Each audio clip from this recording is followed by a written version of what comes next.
उठाइए रोमियो उसका 12 अध्याय उसकी 2 आयत। इस संसार के सदृश न बनो, परंतु तुम्हारे मन के नए हो जाने से तुम्हारा चाल चलन भी बदलता जाए, जिससे तुम परमेश्वर की भली और भावती और सिद्ध इच्छा अनुभव से मालूम करते रहो।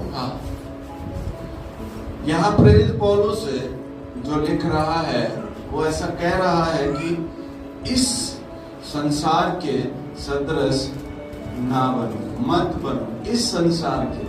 देखो, जब संसार के बारे में अगर हम सीखें तो संसार में बहुत कुछ होता है। संसार में अच्छी बातें भी होती हैं और बुरी बातें भी होती हैं। कुछ ऐसी बातें भी होती हैं जो अच्छी हैं, जो हमें हमारे लिए सीखने की अच्छी बातें हैं, और कुछ ऐसी भी बातें हैं जो अच्छी नहीं है। संसार में संस्कृति है, तो संस्कृति में भी कुछ ऐसी बातें हैं जो सही है और जो सही नहीं भी है। दोनों ही चीजें हैं, इस बात को ध्यान रखें। मैं संस्कृति को बुरा नहीं कह रहा हूं, पर संस्कृति में भी कुछ ऐसी बातें होती हैं जो हमारी जो बाइबल है, जो प्रभु का वचन है, वो भी हमें बताता है कि हम उसमें कितना ध्यान रखें। हम प्रभु की स्तुति हो। और जैसे जैसे समय बीतता गया वैसे वैसे संस्कृति भी क्या होती गई, बदलती चली गई, है ना। क्या होती चली गई, बदलती चली गई। पर हमें उसमें ध्यान देना चाहिए। बात आपको मैं बताना चाहता हूं, समय बदलता चला जाए, परमेश्वर का वचन कभी नहीं बदलता है। वो चाहे 100 साल पहले की कलीसिया से जैसे बात करता था, वैसे ही वो आज भी क्या करता है, बात करता है। हाँ, कुछ तरीके बदल गए हैं, लोगों के पहनावे बदल गए हैं, लोगों के खान पान बदल गए हैं, पर वचन नहीं बदलता। जो वचन कल कहता था वही वचन आज भी कहता है। उसकी पवित्रता में कोई बदलाव नहीं है। ध्यान रखें, जब मैं कहना चाहता हूं, अभी आराधना में यही गीत गाया जाता है ना, पवित्र पवित्र ना। तो इस भाग को हमें समझना चाहिए। समय कितना है बदलता चला जाए, मॉडर्न से मॉडर्न टाइम आता चला जाए, लेकिन उसकी पवित्रता नहीं बदलती है। उसकी पवित्रता कम भी नहीं होनी चाहिए।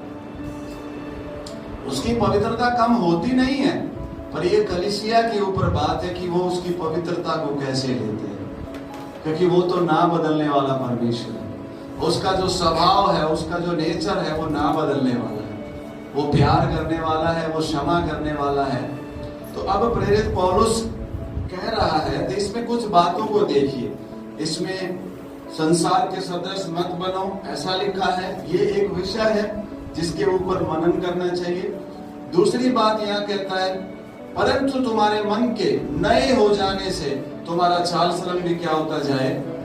अब यहाँ तुम्हारा मन नया होना चाहिए, तुम्हारा मन नया होता जाना चाहिए। मन के बारे में बाइबल हमें बहुत सिखाती है। सबसे ज्यादा तो अपने मन की क्या कर, रक्षा कर, सुरक्षा कर। मन अगर सही नहीं है तो फिर कुछ भी सही नहीं है। ध्यान रखो, मन कैसे सही होना चाहिए। अगर मन सही नहीं है, उसकी आराधना भी सही नहीं है।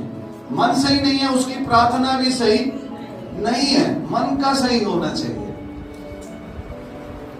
फिर लिखा है, जब तुम्हारा मन नया होगा तो उसका असर आपके चाल चलन पर आएगा। तुम्हारा चाल चलन भी क्या होता चला जाए, बदलता जाए। और ऐसा क्यों होना है, इन 3 भागों को हमें समझना जरूरी है। हमें संसार के सदस्य नहीं बनना, हमारे मन का नवीनीकरण होना चाहिए, और हमारा चाल चलन भी बदलता जाना चाहिए।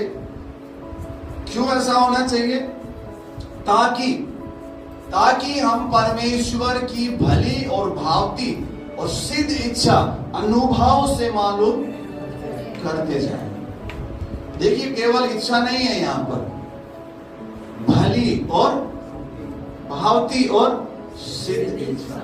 ये लिखने वाला कौन है, प्रेरित पौलुस है। पौलुस कौन है, अगर हम पौलुस के बारे में देखें, जिसका नाम साउल भी है, वो एक कलीसिया का सताने वाला था, परमेश्वर की इच्छा के विपरीत चलने वाला था, और उस दिन, जिस दिन उसकी मुलाकात यीशु मसीह से हुई, उस दिन भी वो कलीसिया को सताने के लिए ही जा रहा था। पर दमिश्क के रास्ते में उसकी मुलाकात एक अलौकिक ढंग से, अलौकिक परमेश्वर के साथ हुई। और उसमें ऐसा लिखा भी है कि यीशु ने कहा, मैं यीशु हूं। हालेलुया। तो हम ये बात जानते हैं कि उसकी मुलाकात किससे हुई। हाँ, ये एक अद्भुत घटना है, पर इस घटना को ही इतना वो नहीं, इस घटना में और भी कुछ बातें हुई हैं जिसको हमें ध्यान देना चाहिए। कई बार लोग आराधना प्रार्थना के समय में कुछ दर्शन देखते हैं या कुछ अलौकिक अनुभव करते हैं। उस अलौकिक अनुभव को बताते वक्त केवल अनुभव ही बताते हैं, लेकिन उसमें होने वाला सुधार, उसमें होने वाला जो असर है वो मुख्य है। हालेलुया। परमेश्वर के साथ की मुलाकात अद्भुत है, उसका असर कम नहीं होना, लेकिन उस एनकाउंटर में या उस मुलाकात में जो कार्य होता है वो एक फल है जो हमारे जीवन के लिए भी और सुनने वालों के लिए भी एक अद्भुत गवाही है। हालेलुया। या केवल पौलुस की गवाही परमेश्वर के साथ कैसे मुलाकात हुई वही नहीं है, पौलुस की गवाही मुलाकात के बाद उसका जीवन दे रहा है। और वही पौलुस इसको लिख रहा है, रोमियो की इस किताब को लिख रहा है, और वही कह रहा है तुम्हारा मन क्या होना चाहिए, नया होना चाहिए। इन नए मन का मतलब क्या है? इस नए मन का क्या मतलब? मन का नवीनीकरण का मतलब है नए विचार, नई इच्छाएं, नए उद्देश्य और नए कार्यों के लिए अपने आप को तैयार करना या अपनाना। हालेलुया। यीशु मसीह से जब मुलाकात हुई थी, उससे पहले हमारा मन कैसा था ये हम सब जानते हैं। और ये आया कहां से है? बाइबल बताती है जब अदन की वाटिका में आदम ने परमेश्वर की आज्ञा को तोड़ दिया, तो वहां से बुरे बुरे विचार, बुरी चीजें, बुरी बातों ने जन्म लिया, पाप ने जन्म लिया, पाप के बाद बहुत सी चीजों ने भी जन्म लिया। और अब मनुष्य का जन्म उसी स्वभाव में होता है। तो जिस दिन एक व्यक्ति की मुलाकात यीशु मसीह से होती है तो उसके जीवन में एक परिवर्तन आता है। प्रभु की स्तुति हो। यीशु मसीह से मुलाकात हुई, उस समय और उसके बाद भी अगर वैसा ही जीवन है जैसा जीवन बिना यीशु के मुलाकात के था, और अब मुलाकात के बाद भी वैसा ही जीवन है, तो उसमें कोई चेंजिंग नहीं है, कोई बदलाव। अगर बदलाव नहीं आ रहा तो उसका कोई फायदा नहीं है। अब हमारा मन नया होना चाहिए। पहले भी गाली देते थे और आज भी गाली देते हैं, तो क्या फर्क है? पहले भी नशा करते थे और आज भी नशा करते हैं, तो क्या बदलाव आना चाहिए? क्या आना चाहिए? इस फास्टिंग के दौरान में प्रभु से कहना चाहिए, प्रभु मेरे मन के अंदर नवीनीकरण आना चाहिए। यहाँ प्रभु मन बदलने की बात नहीं कह रहा। जब आता है मन फिराओ या मन को बदलो, मन को नवीनीकरण करो, उसका मतलब होता है स्वभाव, विचार। प्रभु की स्तुति हो। हालेलुया। उसका नवीनीकरण होना बहुत जरूरी है, और उसके नवीनीकरण में यही बातें हैं, नए नए विचार। अब नए नए विचार आपको अपने जीवन में बनाने के लिए कुछ करना पड़ेगा। अच्छी इच्छाओं को अपने मन में लाने के लिए आपको कुछ करना पड़ेगा। ये यूं ही नहीं आएंगे। अच्छे विचार अपने आप से नहीं आते हैं, ध्यान रखो। उन्हें लाया जाता है, उन्हें ग्रहण किया जाता है, उन्हें कहीं ना कहीं से सीखा भी जाता है। करता हूं यीशु मसीह ने कहा, मैं मन में दीन हूं, तो मुझसे क्या करो, सीखो। दीन होना सीखना पड़ता है।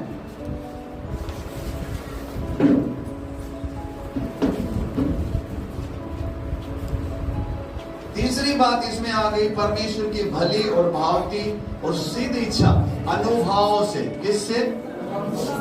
अनुभव तो करने से आता है। अगर किसी व्यक्ति ने उपवास किया ही नहीं है तो उसके पास उपवास का अनुभव ही नहीं है, उसके पास अनुभव चाहिए। तो उस व्यक्ति को उस प्रतिक्रिया में से जाना पड़ता है, तभी तो। अब अनुभव में अच्छे भी हैं और बुरे भी हैं। किसी के साथ कहीं सफर का अनुभव अलग हुआ है ना, तो वो अपना वैसा ही अनुभव क्या करेगा? बांटेगा। पर जरूरी थोड़ी कि वो आपके साथ भी वैसा ही हो। कोई ट्रेन में गया, ट्रेन में उनके साथ कुछ घटनाएं हुई, उन्हें सुविधाएं नहीं मिली, तो इसका मतलब ये नहीं है कि पूरा रेलवे विभाग ही खराब है, हर बार ऐसा ही करेगा। वो दिन हो गया कुछ। अनुभव का मतलब होता है बार बार अपने जीवन में आपने अनुभव की हुई चीजें। एक बार ऐसा नहीं हो, एक बार से बता। फास्टिंग के अनुभव। तो हम आज मन के नवीनीकरण के बारे में ही देखेंगे। मन का नवीनीकरण, आपने जैसे अभी सुना, नए विचार, नई इच्छाएं, नया उद्देश्य और नए कार्य को अपनाने के लिए हमें क्या होना चाहिए? तैयार होना चाहिए। यीशु मसीह के साथ मुलाकात होती है, लोग उद्धार पाते हैं। उद्धार का मतलब केवल आत्मा का ही उद्धार नहीं है, केवल आत्मा का ही छुटकारा नहीं है। इसको हम जान सकते हैं, इसका मतलब छुटकारा है, फिर छुटकारा शरीर में है, मानसिकता में है, विचारों में है। तो ये चलता रहता है। क्या होता है ये आपका चलता रहता है। अब होना भी चाहिए, इसमें ये बदलाव अब आना चाहिए। परमेश्वर के साथ की मुलाकात कितनी आप बाइबल जानते हो वो नहीं है, कितना आपके पास परमेश्वर के वचन का ज्ञान है वो नहीं है। परमेश्वर के साथ की मुलाकात का जो सही मतलब है वो है परमेश्वर को आप कितना जी रहे हैं, या आप उसकी कितनी बातों को मान रहे हैं, ये है उसका। तो प्रेरित पौलुस प्रेरितों के काम 9 अध्याय में उसकी जीवनी, यीशु मसीह के साथ मुलाकात की, और आगे क्या पौलुस ने किया ये हम आगे देख सकते हैं। उससे पहले की भी उसके पहले अध्याय में आप देख सकते हो। ये होना चाहिए। यीशु मसीह से आपकी मुलाकात कब हुई, कैसे हुई, वो है एक गवाही। लेकिन उस गवाही में आपके जीवन में क्या परिवर्तन आया, वो मुख्य बात। हालेलुया, प्रभु की स्तुति, प्रभु की क्या हो? स्तुति हो। तो ये हमारे जीवन में अब होना चाहिए। तो मन का नवीनीकरण हमारे जीवन में आना चाहिए, क्योंकि मन जब नवीनीकरण में आएगा तभी हमारा चाल चलन भी क्या होगा? बदलेगा। हमारा मन बदला है, ये कहां पर दिखाई देगा? हमारे चाल चलन में। अब लोग बोले नहीं, केवल मन बदलेगा तो उसका असर आएगा, बाहर भी असर दिखेगा उसका। जब आपके शरीर में कैल्शियम, विटामिन, प्रोटीन, आयरन, जब हर चीज पूरी होंगी तो उसका असर आपको आपके शरीर में भी क्या होगा? दिखाई देगा। ठीक ऐसे ही जब हमारा मन परमेश्वर के अनुसार बनेगा, नया होता जाएगा, नवीनीकरण होता जाएगा। क्योंकि वचन में लिखा है ना, जो कोई मसीह में है वो नई सृष्टि। सही में हम उसे पढ़ें तो वो ऐसा लिखा है कि जो मसीह में है वो नए होते चले जाएंगे, वो नई सृष्टि बनते चले जाएंगे, बनते चले जाएंगे। अब बनने के लिए हमें कुछ करना पड़ेगा, क्योंकि बनते चले जाने क्रिया है। क्या है ये कोई एक बार होने वाली घटना या एक बार होने वाली बात नहीं है। क्रिया का मतलब क्या होता है? जो बार बार होती है उसको बोलते हैं क्रिया, और वो चलती ही रहेगी, वो चलती ही। जैसे कि साइकिल का पैडल हमें तब तक मारना पड़ेगा जब तक हम अपनी मंजिल तक नहीं पहुंच जाते। ये नहीं कि एक बार पैडल मारा और अब हम वहां पर पहुंच गए, ऐसा नहीं है। प्रभु में भी ऐसा नहीं है। बस हमने जान लिया, हम आ गए, अब सब कुछ बदल गया, सब कुछ ठीक हो गया, ऐसा नहीं है। इसमें कुछ रोल आपका भी है जो आपको निभाना चाहिए। आपके अंदर इच्छा होनी चाहिए। प्रभु की स्तुति, हालेलुया। मन, देखिए हम कुछ बातों को अब देखेंगे। यूहन्ना रचित सुसमाचार उसका 13 अध्याय और उसकी 2 आयत को आप देखिए।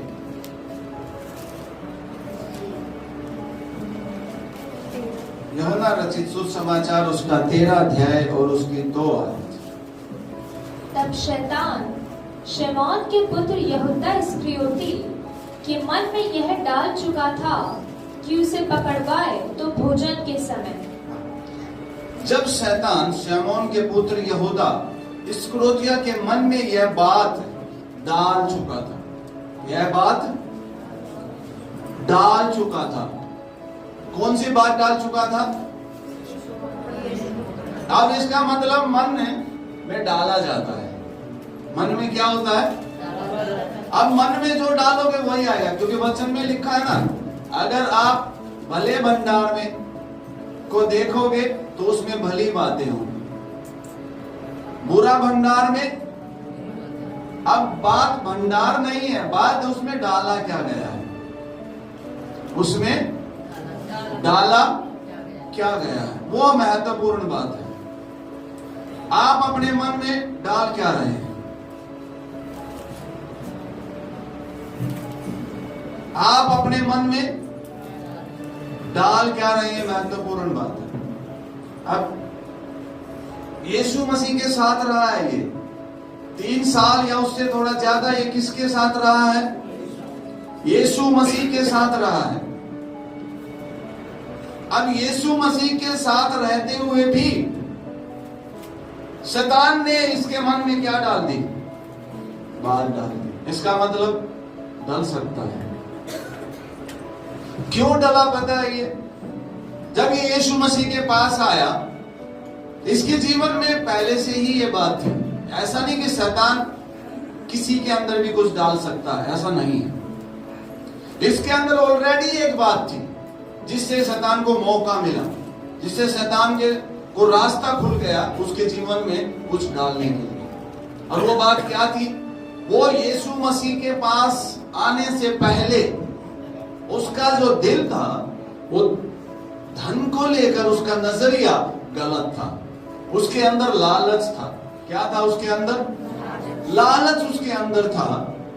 और यीशु मसीह के पास आने के बाद भी वो लालच ही बना रहा है। उसके अंदर कोई परिवर्तन ही नहीं आया। यीशु मसीह की ने शिक्षाएं दी, पर वो शिक्षाओं से इसका जीवन, इसने अपने जीवन को नया किया ही नहीं। ये शिक्षाओं को सुनता, गर्दन हिलाता, ताली बजाता, आराधना करता, लेकिन वैसा ही रहता। कुछ लोग उपस्थिति में नाचते हैं और कहते हैं अद्भुत, आज जैसा तो कभी भी नहीं हुआ, लेकिन कल उसका जीवन वैसा ही, वैसा ही गुस्सा करना, वैसे ही बातों को ना समझना। इसने अपने जीवन में सुधार लिया ही नहीं। मन को नया बनाना अगर हमें है तो हमें सुधार लेना पड़ेगा। क्या लेना पड़ेगा? आपको बताऊं, कुछ लोगों को रोक और टोक पसंद नहीं है। कुछ लोगों को रोकना और टोकना, जो रोकना टोकना पसंद नहीं करता उसका मन कभी भी नवीनीकरण में नहीं आता। और मैं एक और बात कहूं, वो कभी भी ऊंचे लेवल पे जाते भी नहीं। चले भी जाएंगे तो गिरने के चांस ज्यादा होंगे। हमारे जीवन में कोई होना चाहिए जो हमें क्या करे, हमें रोके, हमें। मैं आज आपको खुलकर बता रहा हूं, कुछ लोग हमारी कलीसिया में आए और जब पवित्र आत्मा उनको सुधारना चाहता था, जहां पर उन्हें रोकना चाहता था, जहां उन्हें टोकना चाहता था, वो बातें उन्हें अच्छी नहीं लगी। नहीं लगी तो वो यहां आना उन्होंने क्या कर दिया, बंद कर दिया, क्योंकि उन्हें रोकना और टोकना अच्छा, उन्हें लगता जैसे है हमें प्रभु ऐसे ही उपयोग करे। ऐसा प्रभु नहीं करता है, ऐसा प्रभु नहीं करता, ध्यान रखो। इसलिए पुरोहित पौलुस पहले ये बात कहता है, तुम्हारे मन के नए हो जाने से तुम्हारा चाल चलन भी क्या होना चाहिए। यीशु मसीह ने भी प्रचार करा तो यही बात बोली, मन फिराओ तुम। हालेलुया। मन के अंदर एक बदलाव आना चाहिए, मन के अंदर एक बदलाव आना चाहिए, सच। और ये आप समझ सकते हैं कि हाँ मेरे अंदर बदलाव आ रहा है, और आपके साथ रहने वाले लोग भी जान जाएंगे कि इसमें बदलाव चाहते हैं तो आपको अपने जीवन में सुधार ग्रहण करना चाहिए। शैतान ने यूं ही नहीं डाल दिया, पहले ही कुछ उसके अंदर था, तब शैतान ने देख लिया उसको और आसान हो गया उसके अंदर ये चीज डालना। यीशु मसीह ने शिक्षा दी थी और यहूदा इस्करियोती को बताया भी था मुझे कौन पकड़वाने वाला है। ये बात यीशु ने क्यों कही थी, ताकि यहूदा सावधान हो जाए, यहूदा इस्करियोती क्या हो जाए। पर वो सावधान हुआ ही नहीं, उसने अपने मन में काम किया ही नहीं, और जब नहीं किया तो वो एक समय आया और शैतान ने उसके मन में वो बात, कौन सी बात डाल दी, यीशु मसीह को पकड़वाने वाली बात। और पकड़वाया कैसे उसने, पैसे लेके, सिक्के लेकर ना। अब इसका मतलब लालच ने ही तो काम किया ना वहां। चेले तो और भी थे, शैतान ने उनके मन में कुछ नहीं डाला, अब शैतान को अवसर ही इसके मन में डालने का बना।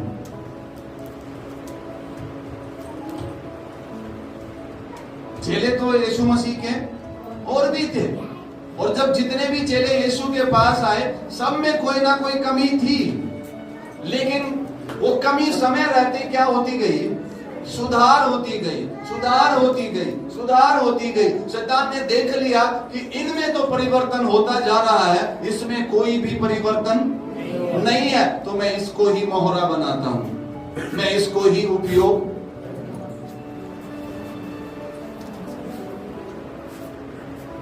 आपको इसके लिए सावधान होना चाहिए, आपको इसके बारे में पता। अगर आप चाहते हैं आपके मन का नवीनीकरण हो, कितने लोग चाहते हैं आपका मन नया बने। देखो सेवा सब लोग, आप कितना अच्छा गाते हैं वो प्रभु नहीं देख रहा है। बाइबल क्या बताती है, परमेश्वर मन को देखता है। किसको देखता है, मन की तैयारी को देख। आप कितना अच्छा गिटार बजाते हैं, कितना अच्छा कीबोर्ड बजाते हैं, कितना अच्छा आप गाते हैं, ये नहीं देख रहा परमेश्वर। आपका मन कैसा है, आपका। जब परमेश्वर ने शमूएल को भेजा कि जा, मैंने चुन लिया है किसी एक का राजा होने के लिए, और उसके घर भी भेज दिया। जब वहां पर गया तो शमूएल को जो पहले मिले वो सब टैलेंटेड थे, उनमें कुछ गुण दिखे, उनमें कुछ गुण दिखे। वो योद्धा थे, अच्छा गिटार बजाने वाले थे, अच्छा कैसियो बजाने वाले थे। जब शमूएल पहुंचा तो वो गा रहे थे, तो उन्हें लगा कि हमारे चर्च का आराधक यही होगा। कई बार हमें क्या लगता है बढ़ने का अर्थ क्या है, कई बार लोगों को बढ़ने का लगता है मैंने गिटार सीख लिया प्रभु में आकर, मैंने कीबोर्ड सीख लिया प्रभु में आकर। असली बढ़ोतरी अंदर से दिखती है, मैं कितना जल्दी सुधार लेता हूं, ये है बढ़ने का एक चिन्ह। हालेलुया। मैं कितनी जल्दी चीजों को ग्रहण कर रहा हूं प्रभु की ओर से जो है वो। मैं कितना नम्र बन गया हूं, अब मैं अब जवाब नहीं देता हूं, अब मैं उल्टा नहीं बोलता हूं, ये है बढ़ोतरी। हाँ, ये कुछ चीजें हैं जो बाहरी चीजें हैं, परमेश्वर चाहता है इनमें भी बढ़ना चाहिए। लेकिन प्रभु ने क्या कहा, मैं मनुष्य नहीं हूं जो बाहरी देखता हूं, मैं तो मन को क्या करता हूं। मेरी नजर किस में है, ये हमारे अंदर होना चाहिए। बढ़ना सही यही है। बढ़ने का ये नहीं है कि आप गीत गाने लग गए हो, आप अच्छा प्रचार करने लग गए हो, ये बढ़ना नहीं है। बढ़ना है आपका दिल परमेश्वर के साथ कैसा सही हो गया है, ये है परिवर्तन है।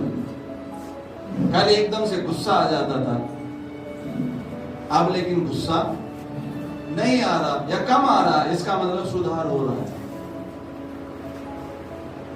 और अगर आप ये चाहते हैं तो आप पढ़िए यूहन्ना रचित सुसमाचार उसका 15 अध्याय और उसकी 2। जो डाली मुझ में है और नहीं फलती उसे वह काट डालता है, और जो फलती है उसे वह छांटता है। आज के संदेश से जो मैच बात हो रही वो यही वचन से हम देख रहे हैं। जो डाली मुझ में है और फलती है तो मैं उसे और क्या करता हूँ।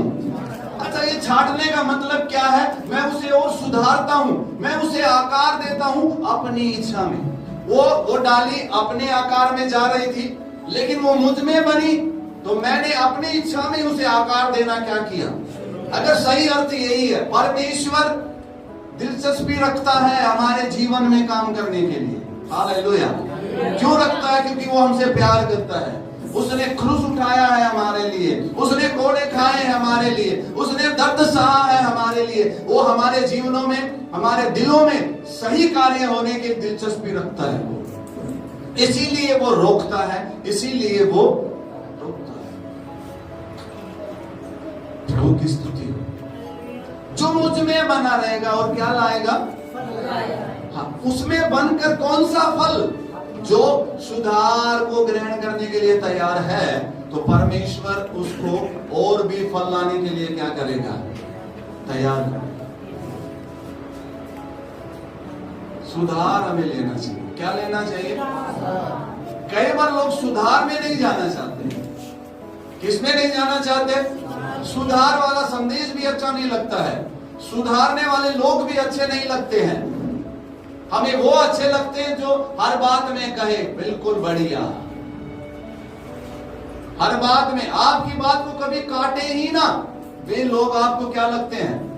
मैं अनुभव से बता रहा हूं, मेरे साथ में कई ऐसे लोग आए जिनके लिए परमेश्वर की बड़ी इच्छा थी, और बड़ी इच्छा थी तभी तो प्रभु ने उन्हें यहां पर जोड़ा था, ताकि वो इच्छा में तैयार हो सके। हालेलुया। लेकिन जब उनके जीवन में पवित्र आत्मा मेरे द्वारा सुधार लाने जा रहा था, तो उन्होंने उस सुधार को ग्रहण नहीं किया। उन्हें लगा नहीं, कई बार लोगों को लगता नहीं ये मेरे अंदर के वरदानों से जल रहे हैं, ये मेरी बढ़ोतरी से क्या कर रहे हैं। इनको नहीं, ये नहीं चाहते कि मैं यहां पर दिखूं।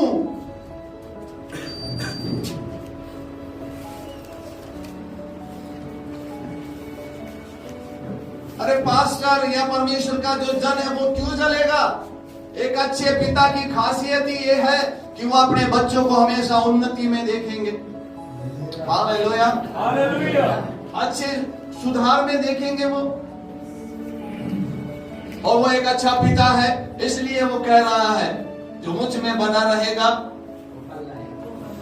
मैं उसे सुधारूंगा, मैं उसे अपनी इच्छा के अनुसार आकार दूंगा। जब प्रभु में हम जुड़े आए, गाली बकना थोड़ी बंद किया, गाली तो फिर भी क्या कर रहे थे, लेकिन उसमें बने रहे, उसमें लगे रहे, कलीसिया में आते रहे, वचन को पढ़ते रहे, वचन को सुनते रहे, प्रार्थना करते रहे। पवित्र आत्मा की इच्छा हमें पूरी होती गई और गाली बकना क्या हो गया? बंद हो गया। प्रभु की स्तुति। पता ही नहीं चला कब वो गाली बकना बंद हो गया, पर कब? जब सुधार लेते हैं। क्या लेते हैं?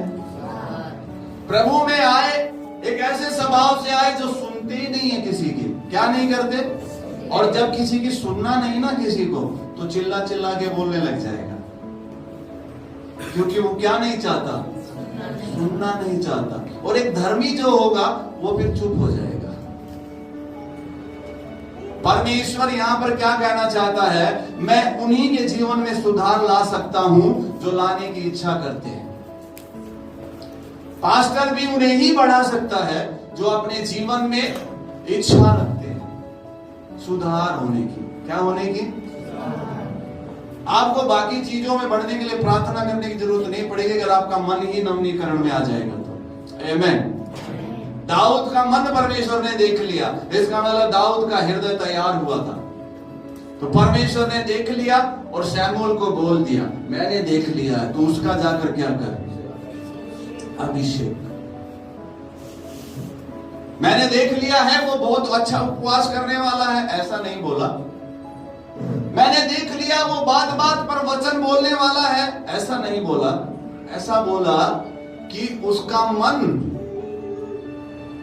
मेरे अनुसार हो गया ना, मैंने उसके मन को देख लिया। प्रभु की स्तुति। अगर आपका मन वचन से भरा होगा तो परमेश्वर अपनी इच्छा पहले आप पर ही प्रकट करेगा। प्रभु की स्तुति। आपका मन इच्छा है तो परमेश्वर शमूएल को भेजेगा। प्रभु की स्तुति। आप तक ही भेजेगा। दाऊद के लिए जो था उसके बाकी भाई उसे ले ही नहीं पाए। कईयों को यह भी डर होता है, कईयों को यह भी डर होता है कि जो मुझे मिलना चाहिए क्या कहीं मुझे ना मिले, इसलिए वो किसी को बढ़ते देखते भी खुश नहीं होते। जो आपका है वो आपको मिलेगा अगर आप योग्य हैं तो सुधार लेना चाहिए। अपने मन को नवीनीकरण करना है तो अपने दिल को जिस तरीके से आप तारीफ सुनना पसंद करते हैं वैसे ही आप अपने जीवन में अपनी कमियों को सुनना भी पसंद करो। अच्छा ही अच्छा बोलने वाले नहीं, वो भी हमारे जीवन में सुधार, तभी मन क्या होगा, नया हो। मैं अपने पास्टर से सुन रहा हूं, बहुत बढ़िया नरेंद्र तुम कर रहे हो, तुम अच्छे चल रहे हो, तुम बढ़ रहे, यही नहीं सुनता हूं मैं। मेरे जीवन में कुछ सुधार की बातें भी बोलते तो मैं वो भी ग्रहण करता।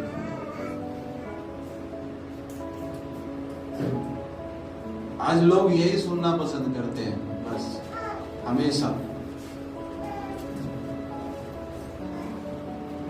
अपना दिल को खोलो, अपने दिल को प्रभु के लिए बनाओ। आपको पहले समर्पण करना होगा कि हाँ प्रभु मैं नवीनीकरण चाहता हूं। इजाजत तो आपको ही देनी पड़ेगी ना पहले, और फिर हमें सुधार को ग्रहण करना होगा। करेंगे तो परमेश्वर आपको टॉप में लेकर जाएगा। हालेलुया। परमेश्वर आपको कहां लेके जाएगा? टॉप में लेके जाएगा। ध्यान रखो, क्योंकि आपका दिल प्रभु ने देख लिया, लेकिन आपका दिल अभी सुधरा नहीं। आप उपवास प्रार्थना करने वाले हैं होंगे, पर परमेश्वर आपको वहां नहीं लेके जाएगा क्योंकि वो अपनी कलीसिया को खराब नहीं होने देगा। कलीसिया उसकी है और उस कलीसिया के लिए उसने बहुत बड़ा बलिदान किया है। हालेलुया।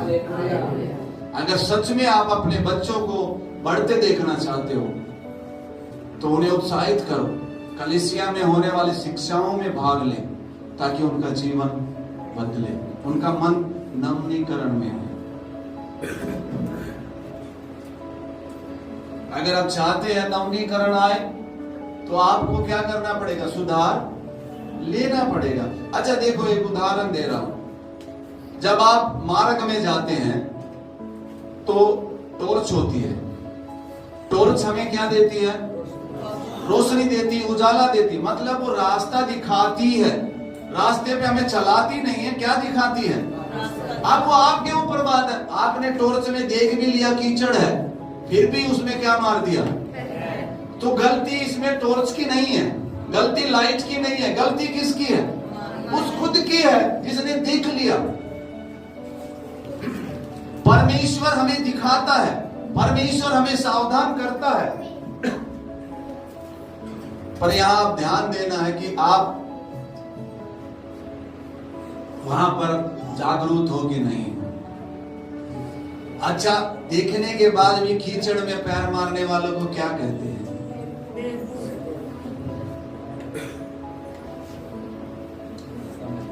परमेश्वर का वचन उसके जीवन में आ रहा है, फिर भी लोग मूर्ख बने बैठे, वो उसे ले ही नहीं रहे और फिर इंतजार कर रहे हैं मैं बढ़ना चाहता हूं,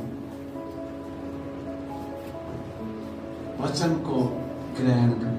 हालेलुया। कई सारी चीजें हैं जो ग्रहण करने से रोकेंगी। क्या करने से रोकती हैं। पर कोई भी चीज हमें वचन ग्रहण करने से नहीं रोकनी चाहिए। ना कोई कल्चर, ना कोई दोस्ताना, कोई भी नहीं। वचन ही है। हालेलुया। यूसुफ के बारे में हम देख सकते हैं। यूसुफ एक ऐसी संस्कृति में गया जो यूसुफ ने अपने परिवार में संस्कृति सीखी थी। मिस्र की संस्कृति बिल्कुल अलग थी। बिल्कुल क्या थी? लेकिन यूसुफ ने मिस्र के अंदर उसी संस्कृति को बनाए रखा जो उसने अपने पिता से सीखी थी। हालेलुया। आप स्कूल चले जाओ, कॉलेज चले जाओ, या आप अमेरिका भी चले जाओ, आपने जो वचन से सीखा है अपने परिवार में, आप उसको वहां भी फॉलो कर सकते हैं।